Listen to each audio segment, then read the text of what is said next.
It looks like a regular protest. There were a lot of people and they were chanting.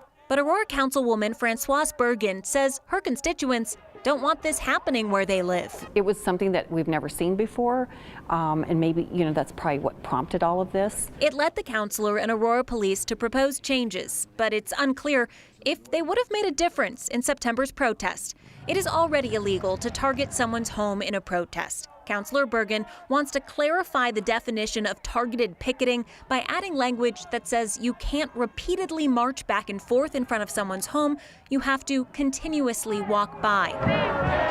In September, the protesters didn't stay in front of one home. They did make it clear they were in the neighborhood because the director of the Aurora detention facility lives there. I'm really here to talk about the noise, and the noise was really, it was unbearable.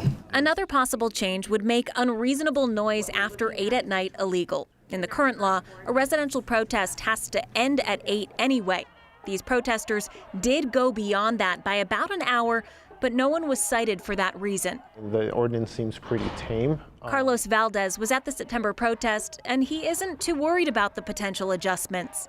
He just thinks they're a waste of time. Rather than where this time and energy should be spent, and that is in making sure that this concentration camp is closed and that the people are free. The proposed changes will be discussed at next week's City Council meeting, where they could tweak the ordinance further.